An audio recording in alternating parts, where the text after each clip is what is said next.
अस्सलाम वालेकुम वरहमतुल्लाहि वबरकातुहू। दोस्तों, ये जो दोस्त आप इसमें देख रहे हैं मेरे साथ, ये तौकीर डार साहब हैं। ये पीटीआई के एक वर्कर हैं जर्मनी से, और इनका मैंने इंटरव्यू किया था जब इमरान खान की हुकूमत गिराई गई।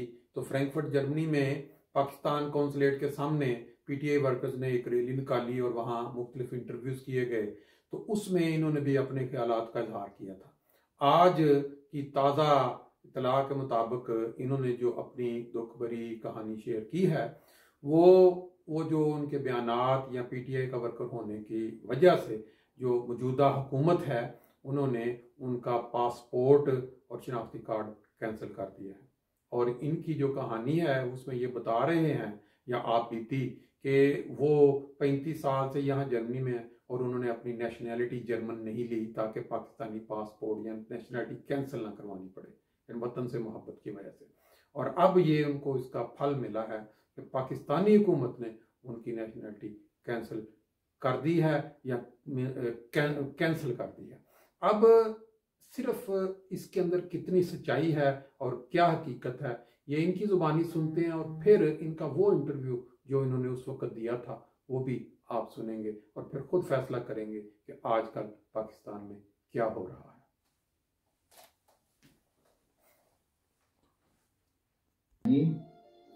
मेरा मुल्क और मेरा पासपोर्ट, यही मेरा एहसास है। अभी मेरा पासपोर्ट खत्म होने की इसकी मुद्दत खत्म हो रही थी, तो मैंने इसे रिन्यू कराने की कोशिश की, तो पता चला कि मेरा पासपोर्ट और मेरा आईडी कार्ड ब्लॉक कर दिया गया है। मैं अर्सा 45 साल से जर्मनी में हूँ। कई मौके आए कि मैं अपना जर्मन नेशनलिटी ले लूँ, लेकिन नहीं, मैंने पाकिस्तानी पासपोर्ट को ही तरजीह दी, इसलिए कि मेरा असासा, मेरा सब कुछ पाकिस्तान है। और अभी रजीम चेंज की वजह से हम लोगों ने पूरे यूरोप में इस रजीम चेंज के खिलाफ आवाज़ उठाई। अपने पाकिस्तान में जो जुल्म हो रहा है अपने बहन भाइयों पे, उसके हक में आवाज़ उठाई रजीम चेंज के खिलाफ। उन्होंने घिनौनी साजिश करके मेरा पासपोर्ट, मेरा आईडी कार्ड, सब कुछ ब्लॉक कर दिया है। और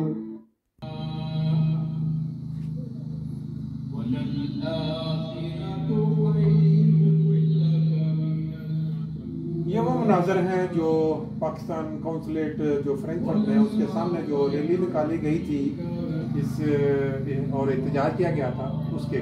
और इसके अंदर आप देखेंगे कि डार साहब अपने ख्यालात का इज़हार भी कर रहे हैं और इनका एक छोटा सा इंटरव्यू भी है जो मैंने उस वक्त किया था। तो अब खुद अंदाज़ा लगाया जा सकता है कि आया पाकिस्तान की जो हुकूमत है, क्या ये जो इक़दाम कर रही है उन लोगों के साथ जिनके पास पाकिस्तानी पासपोर्ट हैं, या वो जो पाकिस्तान जाना चाहते हैं लेकिन उनकी हमदर्दी थी पाकिस्तान के उस वक्त के प्राइम मिनिस्टर या एक्स प्राइम मिनिस्टर के साथ।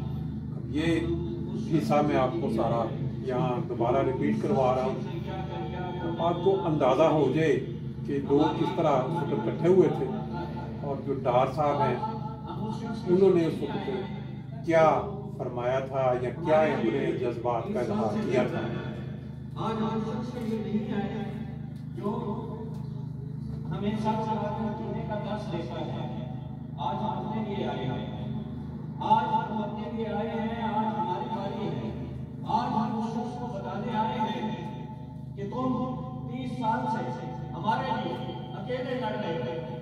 आज 22 करोड़ तुम्हारी बात बनकर तुम्हारे साथ में खड़े हैं। आज हम ये बताने आए हैं कि अब बात हमारे घरों तक पहुंच गई है, अब बात हमारे बच्चों के मुस्तकबिल तक पहुंच गई है। आज हम ये बताने आए हैं कि तुमने एक शख्स पर गोली चलाई, वो शख्स सिर्फ एक सियासी पार्टी का, एक सियासी जमात का सरबराह नहीं है, वो शख्स हमारा प्यारा है, वो शख्स। मेरा ख्याल है ये सब आप दोस्त सुन चुके हैं, तो हम इसको थोड़ा आगे करते हैं ताकि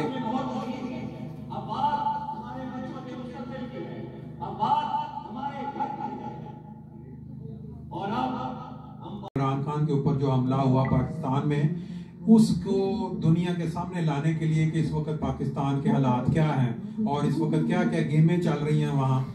यहाँ इस वक्त हम इकट्ठे हैं, ये देखें सामने पाकिस्तान एम्बेसी नज़र आ रही है और पुलिस अपनी ड्यूटी निभा रही है। बाकी ये सड़क बहुत ही ज़्यादा चलने वाली बड़ी मशहूर है, काफ़ी रश है गाड़ियों का। तो यह पाकिस्तानी मुख्तलिफ शहरों से यहाँ इकट्ठे हुए हैं।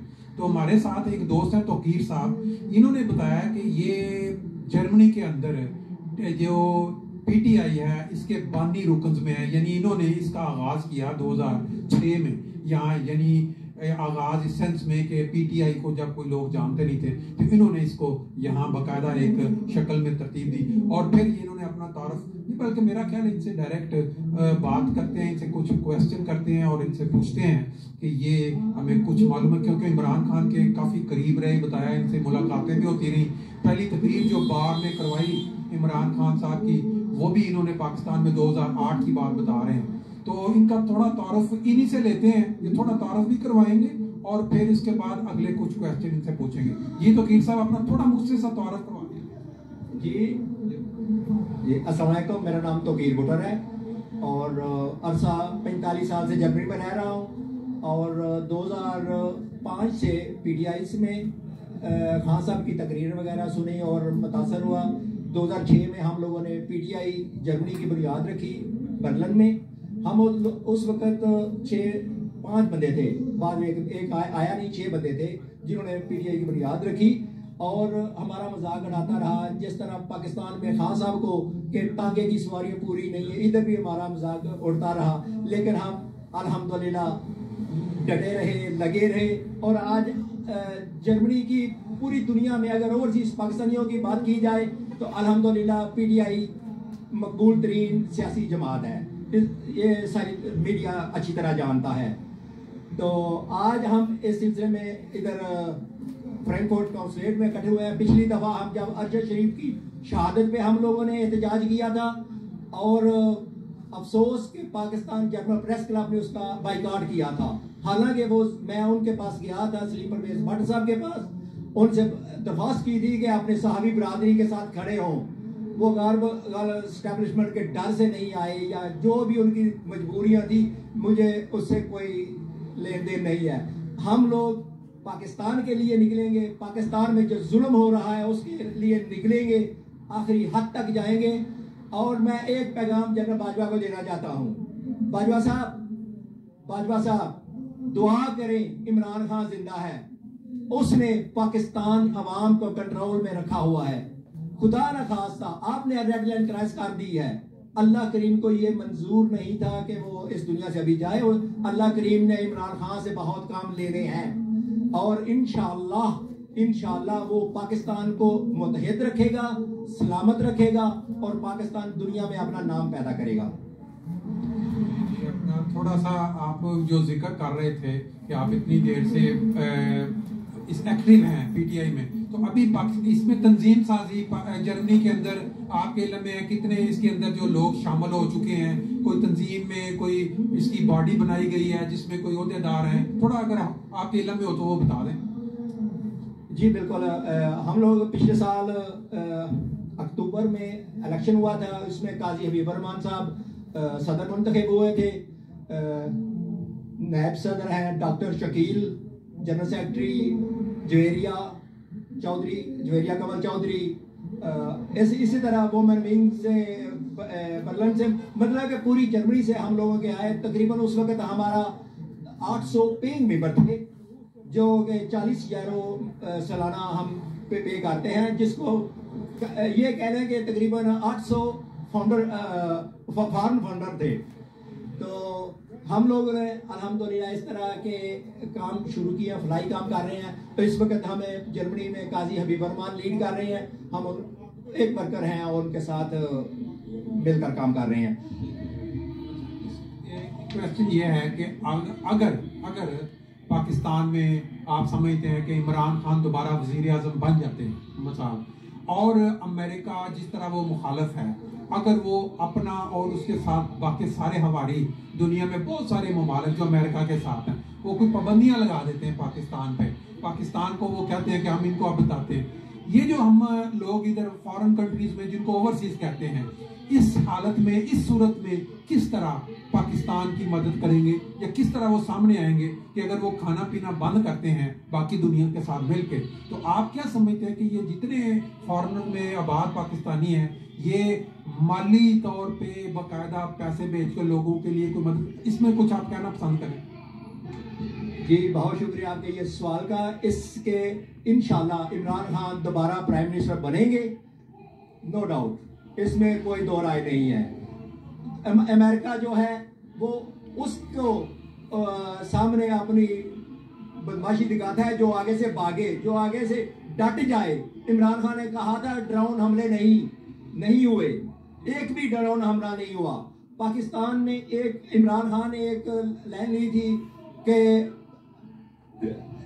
रिकॉर्ड तरक्की पाकिस्तान ने की, बाकी रहा ओवरसीज का। हम लोगों ने अभी से कैंपेन शुरू कर दी है।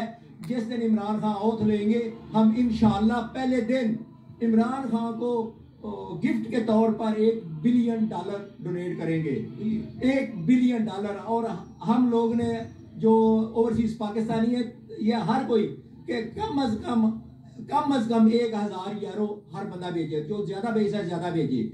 और अपने घर में खर्चे जो है, खर्चे के अलावा मैं आप घर में जो मुलाजमीन है, सारे बहन भाई बाहर हैं, घर में चंद मुलाजिम है जो घर की देखभाल करते हैं, उनको सिर्फ खर्चा भेज रहा हूँ और कुछ नहीं। क्योंकि किसके लिए भेजे, इन्होंने फिर बाहर ले जाना है, महल्लात खरीद लेने हैं, पाकिस्तानी अवाम को इसका क्या फायदा। और जब इमरान खान था, हम लोग हुंडी का तो सोच भी नहीं सकते, सिर्फ लीगल तरीके से पैसे भेजे, इसीलिए तो 31-32 बिलियन डॉलर तक रेमिटेंस पहुंच गई। और इंशाल्लाह ये अभी इससे ज्यादा होगी। उस वक्त अब पाकिस्तान के साथ, इमरान खान के साथ सिर्फ पीटीआई नहीं, पूरी सोसाइटी, मुस्लिम सोसाइटी, पाकिस्तानी सोसाइटी जुड़ी हुई है। बहुत शुक्रिया आपका टाइम देने का। लेकिन ये नया पाकिस्तान बन रहा है, आप भी जरा जायजा ले लें नया पाकिस्तान बनने का जो रिजल्ट है वो आना शुरू हो चुका है। ये लोग एंजॉय कर रहे हैं। ऊपर वो कोई म्यूजिक था, उसको तेज चलाना पड़ा क्योंकि वो कॉपीराइट्स आ जाते हैं। ये वो है मंजर जो पाकिस्तान कौंसलेट के सामने था, वो जब इंटरव्यूज हुए, जो रैली निकाली गई, नौजवान एंजॉय कर रहे हैं। अब ये जो आपने सुना तकीर भुट्टर साहब का जो पैगाम या उनका जो कैंसिल हुआ है, इसके ऊपर लोग अपनी अपनी राय दें, अपने अपने कमेंट्स का इजहार करें कि आया मौजूदा हुकूमत को ये राइट हासिल है कि वो ओवरसीज में बैठे हुए पाकिस्तानियों के पासपोर्ट कैंसिल करें, शनाख्ती कार्ड कैंसिल करें, या जिन्होंने अपनी नेशनलिटी कैंसिल कराई हुई है उनको वहाँ जाने पे मसाइल करें। इसमें आपकी राय का जो है वो इंतज़ार रहेगा। तो अभी एक दफ़ा इस वीडियो को हम यहाँ इख्तिताम करते हैं। बाकी आप उस पूरे तमाम जो है उस में पड़ी हुई हैं वीडियो को आप देख सकते हैं, क्या क्या बातें उन्हें इंटरव्यू की।